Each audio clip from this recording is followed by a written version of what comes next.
Predsjedavatelju, kolegice zastupnice i zastupnici.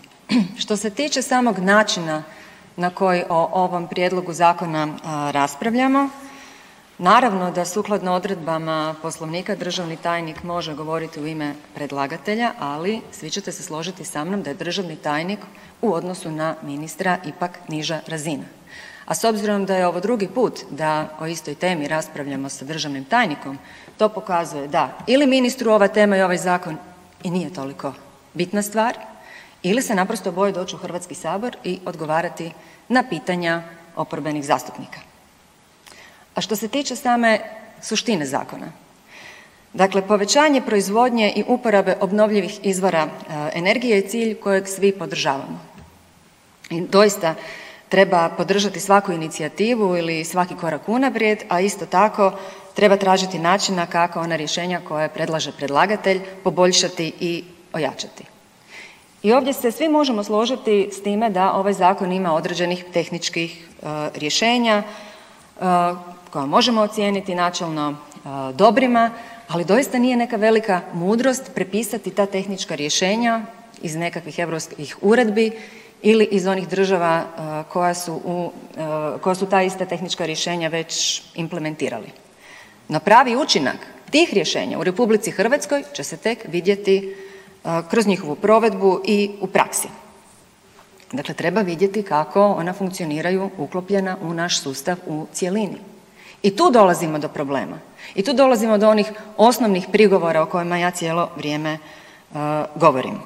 Dakle, taj naš sustav je postavljen na neuređenim, nesređenim, klimavim temeljima. Nema dobre implementacije bilo kojeg zakona, a pogotovo zakona sa ovako ambicioznim ciljevima kojima svi težimo, bez toga da regulatorna tijela imaju dovoljan stupanj neovisnosti.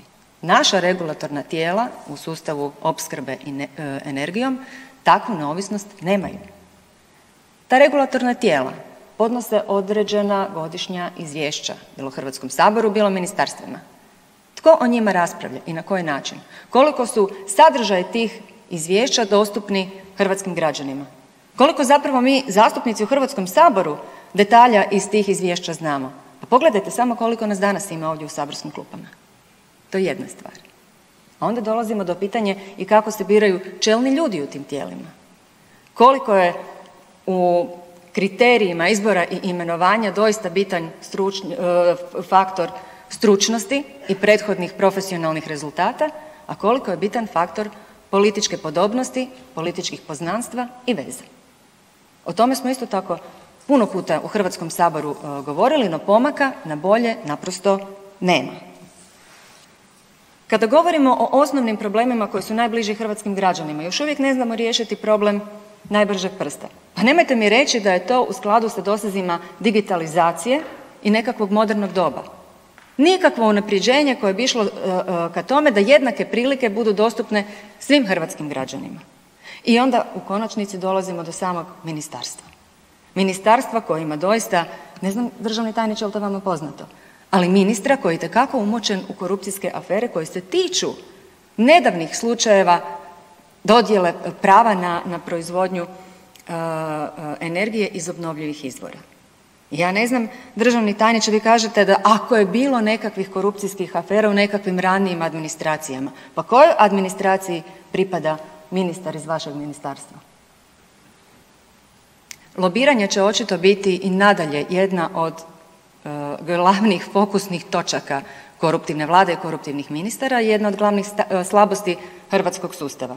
Zar je tako teško napraviti registar aktivnosti i sastanaka na razini jednog ministarstva i svih ostalih državnih tijela? Povećanje transparentnosti i dostupnosti informacija tko ide na koje sastanke, s kime i sa kojim ciljem.